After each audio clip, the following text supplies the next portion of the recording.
Vamos lá, pessoal. Round 2, sem desânimo, vamos para as questões. Sobre a Seguridade Social, compete à União, os Estados e ao Distrito Federal legislar concorrentemente sobre a Seguridade Social? Pessoal, perceba o que diz a legislação. Compete privativamente à União legislar sobre a Seguridade Social. Então a questão está falando sobre a Seguridade Social. Compete à União, aos Estados e ao Distrito Federal legislar concorrentemente?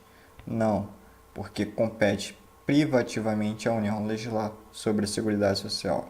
Questão errada, 2018, VUNESP. Questão de número 27.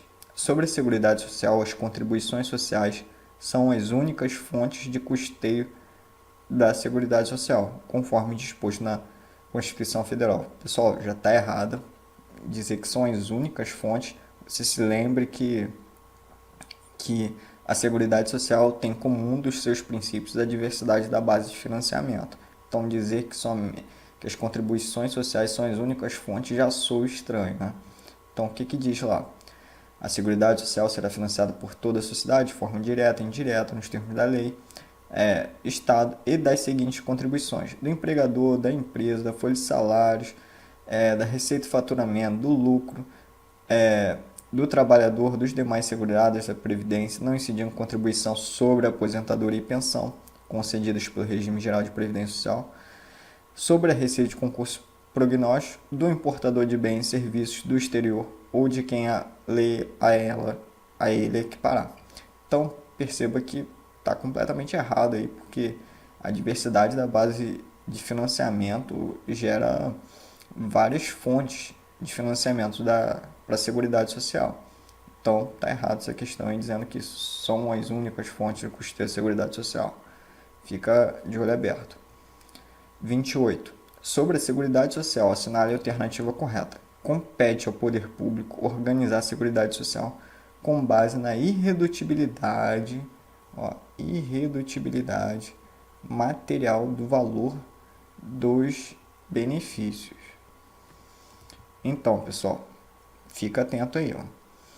A Seguridade Social compreende conjunto lá. Não vou ler de novo aqui. Compete ao poder público, nos termos da lei, organizar a Seguridade Social com base nos seguintes objetivos: irredutibilidade do valor dos benefícios. Beleza? Aí tá falando aqui, irredutibilidade do valor dos benefícios. A questão tá errada, porque tá falando o quê? Com base na irredutibilidade material do valor dos benefícios? Não é isso, né? Então, questão errada. Questão de número 29. Sobre a Seguridade Social, assinale a alternativa correta. Aí que eu adaptei nessa questão no VUNESP, porque VUNESP não é certo e errado. Nenhum benefício ou serviço da Seguridade Social poderá ser criado ou majorado ou estendido, sem a correspondente fonte de custeio total, de acordo com a Constituição Federal. Isso mesmo, pessoal.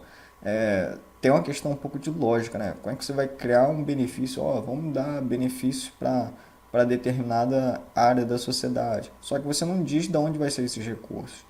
Então, a lei assegura isso mesmo. Nenhum benefício será criado, majorado, ou seja, vai ter seu valor aumentado ou estendido sem a correspondente fonte de custeio total, de acordo com a Constituição Federal. Isso está lá, no parágrafo 5º, no artigo 195, diz o seguinte: nenhum benefício ou serviço da Seguridade Social poderá ser criado, majorado ou estendido sem correspondente fonte de custeio total. Beleza? Então, a questão está correta. Questão de número 30. De acordo com a Constituição Federal, o regime geral de Previdência Social é garantidor de pelo menos um salário mínimo, quando o pagamento de benefícios substitui o salário de contribuição ou de rendimento do trabalho. Isso mesmo, galera. Nenhum benefício que substitua o salário de contribuição ou rendimento do trabalho será inferior ao salário mínimo. Nenhum, grave isso, nenhum, beleza? Vai ser inferior ao salário mínimo. E está lá no artigo 201, parágrafo 2º, ok? Questão correta. 31. De acordo com a Constituição Federal, O regime geral é garantidor de reajustamento dos benefícios previdenciários apenas para preservar-lhes o valor nominal. Ó, pessoal, fica atento aqui, está falando benefícios previdenciários, ó, de acordo, garantidor, reajustamento dos benefícios previdenciários. Olha só, de acordo com o parágrafo 4º do artigo 201, é assegurado o reajustamento dos benefícios a preservar-lhes em caráter permanente o valor real. Então, perceba que o reajustamento está falando de benefícios previdenciários. Então, benefícios previdenciários, reajustamento do valor real e não nominal, como está aqui na questão. A questão está falando que é nominal. No caso, seria real.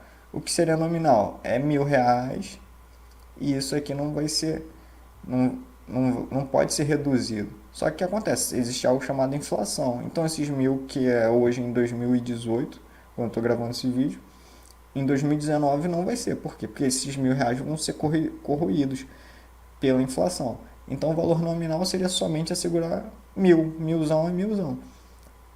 Porém, no caso do valor real, seria reajustar esses benefícios para garantir o valor real, ou seja, o valor corrigido aí conforme o índice, no caso que em lei, né? Para que assegure esse valor real, o poder de compra. O segurado tem um poder de compra. Então, a questão fala o reajustamento dos benefícios previdenciários apenas para preservar o valor real, nominal, errado. A Constituição fala em segurar em caráter permanente o valor real, conforme critérios definidos em lei, como eu falei. Critérios definidos em lei. Então, questão errada. Em relação às fontes do direito previdenciário, é correto afirmar que a lei delegada e a medida provisória são fontes secundárias. Pessoal, olha só, eu montei um esqueminha aqui maneiro para vocês. Ó. Fontes do direito previdenciário. As principais, Constituição Federal, vou até pegar o marca-texto aqui, essa questão vai demorar um pouquinho mais, mas serve como revisão. Olha só, fontes do direito previdenciário, a gente tem como principais e secundárias. Ó, a Constituição Federal, as emendas constitucionais, as leis complementares, as leis ordinárias, leis delegadas, medidas provisórias, decretos legislativos, resoluções do Senado e tratados internacionais são fontes principais do direito previdenciário. Fontes secundárias são os decretos, regulamentos, portarias, ordens de serviços, instruções normativas, orientações normativas, circulares e resoluções. Então, as leis, inclusive as delegadas e todos os atos normativos com força de lei, como a medida provisória, são fontes principais do direito. Então, essa questão está errada, porque está falando em relação às fontes de direito previdenciário, é correto afirmar que a lei delegada e a medida provisória são fontes secundárias? Está errado, né? Aqui, ó, a medida provisória está aqui, ó, a medida provisória está aqui e a lei delegada também está aqui, ó. Então, cadê? Deixa eu marcar. Lei delegada e medida provisória. Então, a questão diz que são fontes secundárias, quando na verdade são fontes principais. Eu quis fazer esse esqueminha aí, leva isso e internaliza isso aí. Questão de número 32 está errado. As fontes formais do direito previdenciário incluem a Constituição e as leis 8.212 e a Lei 8.213 de 91. Perceba, fontes materiais, atos e fatos sociais que inspiram a criação de novos atos normativos. Exemplo, a necessidade de custear a Seguridade Social no Brasil. Seria um ato, um fato social que inspira a criação de novos atos normativos.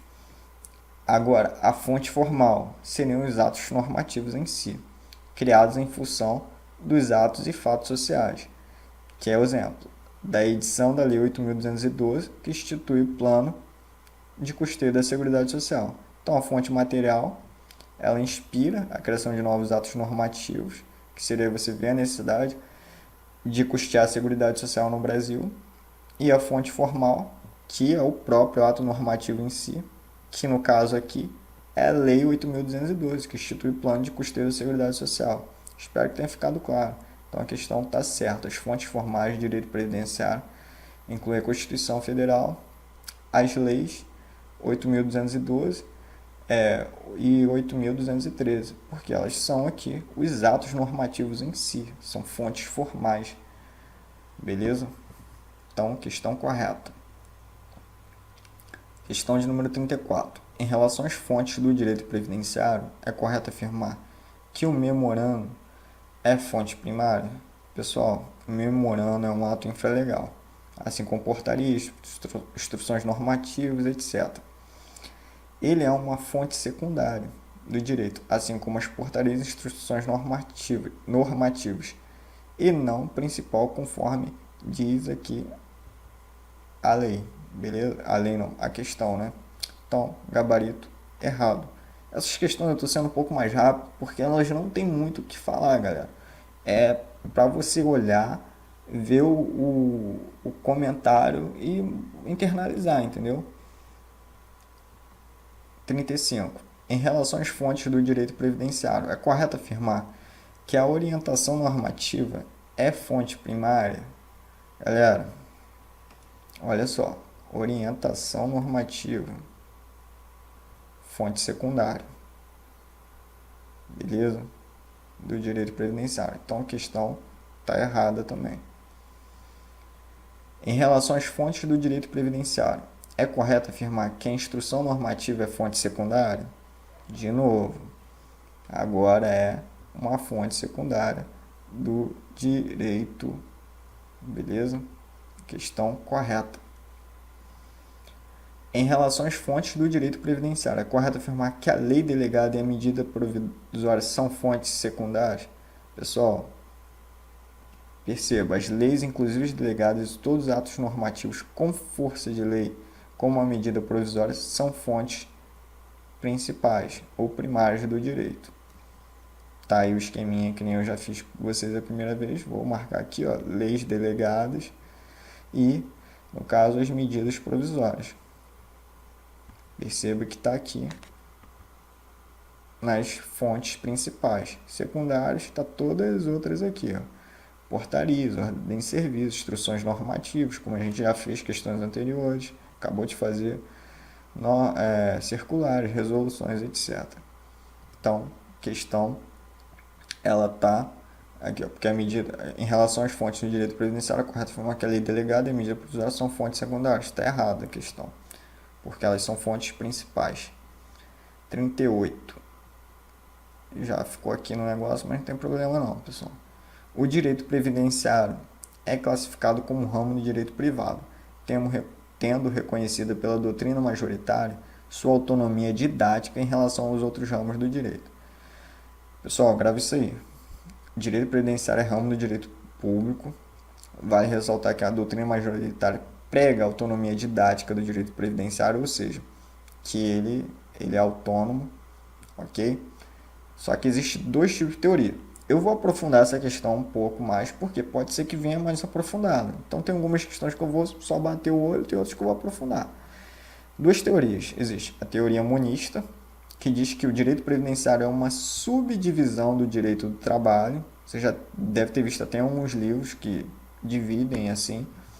E a teoria dualista, que diz que direito previdenciário é um ramo independente do direito, ok? No Brasil, atualmente é adotada a teoria dualista. Isso quer dizer que o direito previdenciário é independente dos outros ramos do direito. Então, a questão está falando, o direito previdenciário é classificado como ramo do direito privado, tendo reconhecido... Não, já está errado, porque é ramo do direito público. Tendo reconhecido pela doutrina majoritária sua autonomia didática em relação aos outros ramos do direito. Aí, beleza. Ok, isso aí está correto. Mas o errado está aqui dizer que é ramo do direito privado, beleza? Esse é o erro da questão. O resto está correto. E eu aprofundei aqui porque pode ser que caia. A pessoa vem teoria monista, aí você vai ficar viajando na questão. Não, você vai ter embasamento para responder a questão. Questão errada, tá, pessoal? Vamos lá. Questão de número 39 diz o seguinte: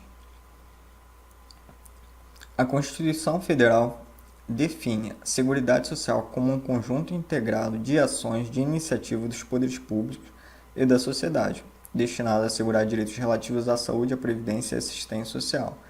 Pessoal, a questão está correta, tem conformidade lá com o artigo 94, que você vai se lembrar. A Constituição Federal, ela é um gênero que compreende saúde, assistência e previdência social. Ponto. Beleza? Questão correta. Questão de número 40. A saúde e a assistência social integram a Seguridade Social e são prestadas independentemente de contribuição, nos casos legais. Já a Previdência Social apresenta caráter contributivo. Galera, muita atenção. A assistência e a saúde são gratuitas. A Previdência Social, ela não é gratuita. Beleza? Então o que você vai gravar? Saúde é direito de todos e dever do Estado. Previdência Social é de quem contribui. E assistência social de quem necessita. E quem necessita? Os comprovadamente pobres, ou também chamados hipossuficientes. Beleza? Então essa questão está correta. E vamos ver aqui o embasamento para isso. Saúde, artigo 196. É direito de todos e dever do Estado, garantido mediante políticas sociais que visem a redução do risco de doença e de outros agravos e acesso universal e igualitário às ações e serviços para sua promoção, proteção e recuperação. Assistência social está no artigo 203. Será prestada a quem dela necessitar, como eu acabei de falar, independentemente de contribuição, ou seja, gratuita. Previdência social será organizada sob forma de regime geral, que é o RGPS, caráter contributivo e filiação obrigatória, observados critérios que preservem o equilíbrio financeiro e atuarial. Então, ou seja, o caráter contributivo e filiação obrigatória. Só tem direito à previdência social quem dela contribui, beleza?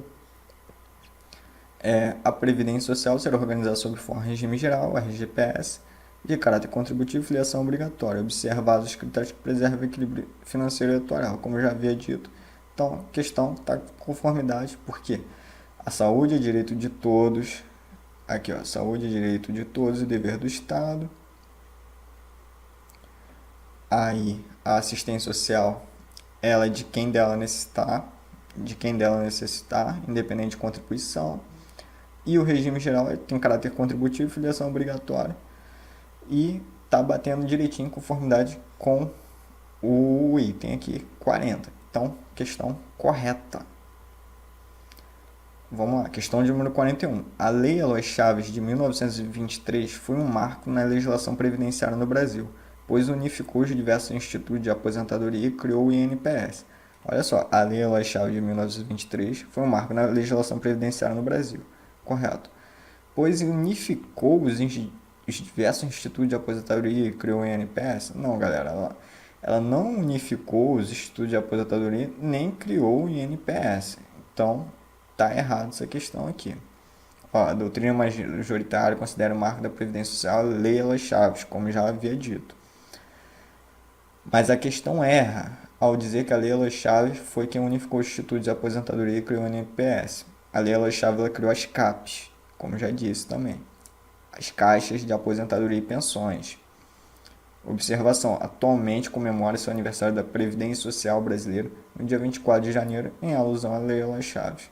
Então a questão está errada, porque ela diz que foi a Lei Eloy Chaves que unificou os institutos de aposentadoria. Não, a Lei Eloy Chaves criou as CAPs, que são as caixas de aposentadoria e pensões, que eram organizadas por empresas, beleza? E os institutos de aposentadoria não foi a Lei Eloy Chaves que fez. Por isso, a questão está errada. Questão de número 42. Na década de 30, no século passado, as caixas de aposentadoria e pensões foram reunidas nos institutos de aposentadoria e pensão, organizadas pelo Estado como autarquias federais. Em 1966, esses institutos foram transformados no INPS, questão do último concurso do INSS de 2016. Perceba, as CAPs eram organizadas por empresa, mais tarde houve a unificação das CAPs, em que os institutos de aposentadoria e pensão. Então, quando as CAPs foram reunidas, elas se uniram, elas se transformaram o quê? Nos IAPs, que são os Institutos de Aposentadoria e Pensão. E o que eram esses IAPs, esses Institutos de Aposentadoria e Pensões? Eram autarquias de nível nacional centralizadas no governo federal, organizados em torno de categorias profissionais. Perceba a diferença. Por que eu estou falando essas diferenças? Porque a questão pode vir cobrando assim também. Enquanto as CAPs, as caixas de aposentadoria e pensões, eram organizadas por empresas, os IAPs eram organizados por categorias profissionais, beleza? Marítimos, bancários e etc. Cada categoria tinha um instituto de aposentadoria e pensão representado, beleza? No caso, era representado por eram autarquias de nível nacional. Já em 1966 foi publicado o Decreto-Lei de 72 que unificava todos os institutos de aposentadoria e pensão, criando um Instituto Nacional de Previdência Social, o INPS, órgão público de natureza autárquica. Então, galera, essa questão está correta, tá em conformidade aí com a história aí da legislação previdenciária no Brasil, né? Só que eu esqueci, a questão está correta, mas ela tem um pequeno detalhezinho aqui, pessoal. Olha só, ela foi anulada, tá?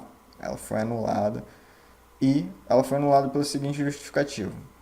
O fato do decreto 72, decreto-lei número 72, ter sido editado em 21 de 11 de 66, 1966, mas só ter passado a vigorar no dia 1º de janeiro de 1967 prejudicou o julgamento do item. Então, ou seja, foi a questão, ela foi anulada por esse motivo. Eu lembro, cara, que a galera botou recurso, eu não botei recurso nessa questão, mas a banca entendeu que deveria ser anulada a questão por causa disso. Ó. O fato do decreto-lei ter sido editado em 1966, mas só ter passado a vigorar em 1967, prejudicou o item. Então, por isso está errado, porque em tese, foi prejudicado o entendimento da análise da questão pelo fato de ser em 1966 a data aqui, beleza? Porque só passou realmente a vigorar esse decreto em 1º de janeiro de 1967. Espero que tenha ficado claro.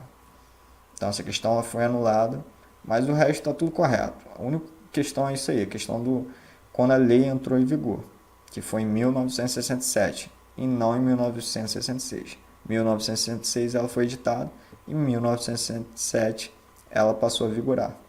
Beleza? A assistência social integra o conjunto de direitos sociais assegurados aos necessitados e as ações atinentes à Seguridade Social.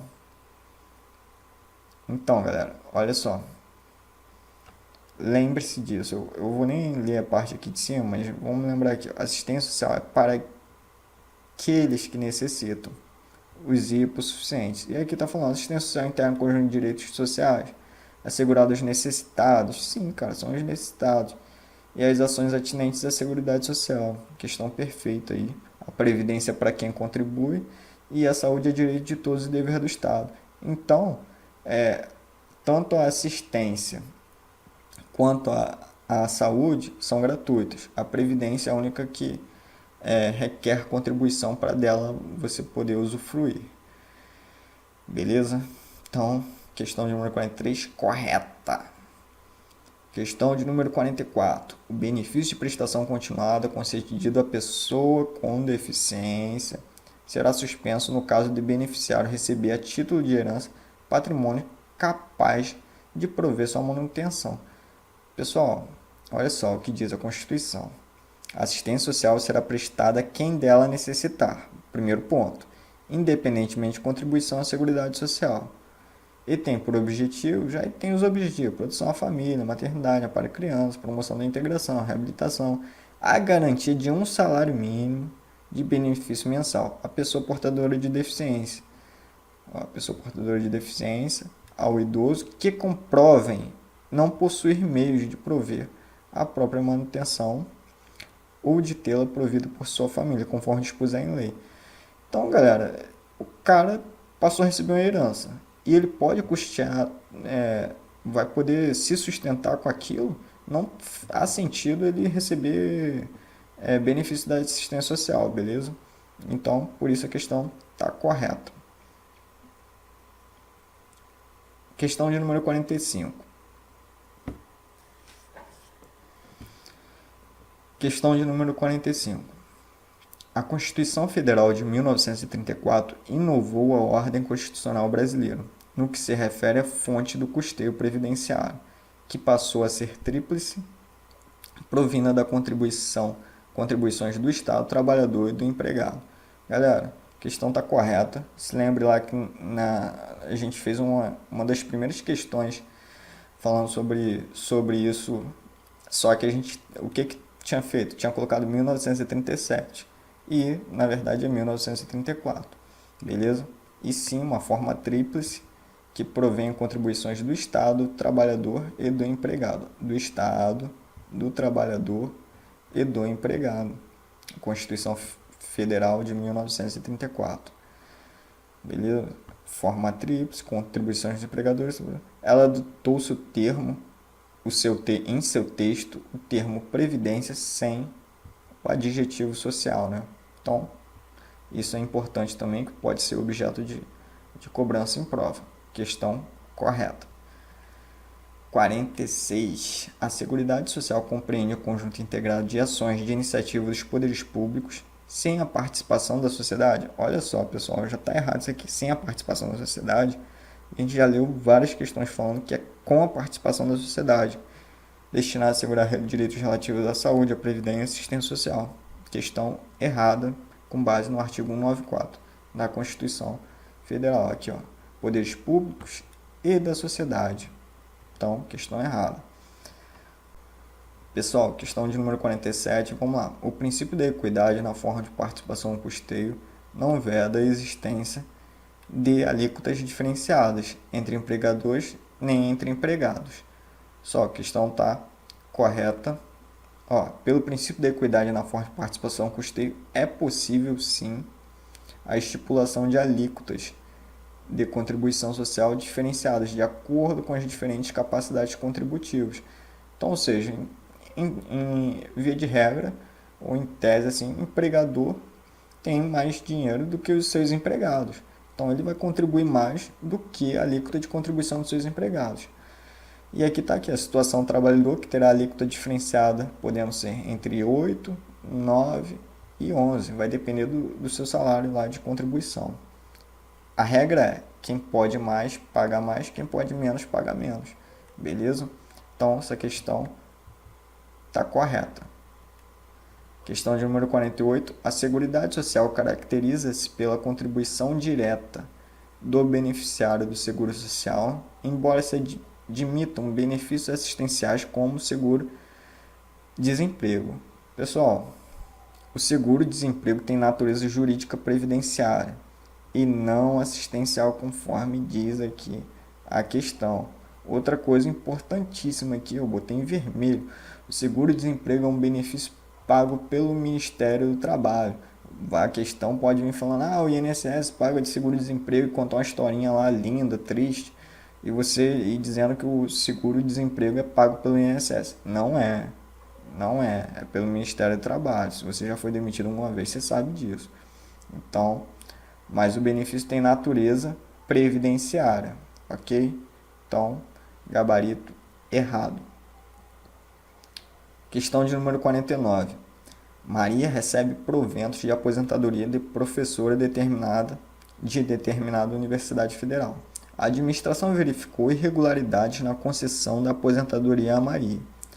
Olha só, então A administração verificou irregularidades na concessão da aposentadoria Maria, que sanadas resultariam em redução do valor nominal por ela recebido. Nessa hipótese, conforme o entendimento do Superior Tribunal Federal, não é possível a redução do valor nominal da aposentadoria de Maria, dado o princípio constitucional da irredutibilidade do valor do benefício. Pessoal, olha só, presta bem atenção aqui em mim. Eu já falei, o CESP Jedi é expert em pegar algo correto e justificar com algo errado, ou pegar algo errado e colocar uma justificativa correta. Então ele está falando uma coisa que é verdade, mas com uma hipótese errada, entendeu? Então fica atento nisso aí. Olha só, o princípio da irredutibilidade do valor dos benefícios não pode ser utilizado como justificativa no caso citado. Por uma vez foi constatada a irregularidade na concessão do benefício, perceba que eu coloquei aqui, foi constatado, a administração verificou a irregularidade, isso aqui é o ponto-chave da questão. Na concessão do benefício, seja no regime geral de previdencial ou no regime próprio, o benefício deverá ser revisto, podendo sim seu valor ser reduzido ou até mesmo extinto o benefício, se for o caso, beleza? Então, por isso a questão está errada, porque eles tentaram justificar com base na irredutibilidade do valor do benefício isso, e está completamente errada a questão, porque foi verificado irregularidade. Então, pode sim ser reduzido. Beleza? Gabarito errado, questão de número 49. Questão de número 50. Assistência à saúde deve ser exercida pelo poder público por intermédio do Sistema Único de Saúde, o SUS, sendo admitida a participação da iniciativa privada de forma complementar, desde que esse serviço seja prestado por entidades filantrópicas e sem fins lucrativos. Galera, olha só. Percebo que aqui existe uma condicionante, está colocando, desde que esse serviço seja prestado por entidades filantrópicas sem fins lucrativos. Vamos ver se é isso mesmo? As instituições privadas poderão participar de forma complementar, até aí ok, quando as disponibilidades do SUS forem insuficientes para garantir a cobertura assistencial à população de uma área. O SUS, através de contrato ou convênio, ele recorre aos serviços ofertados pela iniciativa privada, tendo como preferência, olha só, aqui que está o ponto-chave também, a preferência para entidades filantrópicas e aí sem fins lucrativos. Aqui está falando, desde que esse serviço seja prestado por entidades filantrópicas e sem fins lucrativos. Então, por isso que está errada a questão, né? A administração não é obrigada a fechar parcerias com elas somente pelo fato de elas serem filantrópicas ou sem fins lucrativos. É preferencialmente, beleza? Então, questão de número 50. Esse foi o round 2. Espero que vocês tenham gostado. Você perceba que aos poucos a gente está evoluindo na matéria e a gente vai fazer e a parada vai entrar no sangue. Fica tranquilo, beleza? Qualquer dúvida deixa aí. Ficou com dúvida em questão, não hesita, beleza? Deixa nos comentários. Avalie a aula. Tamo junto e até o próximo round.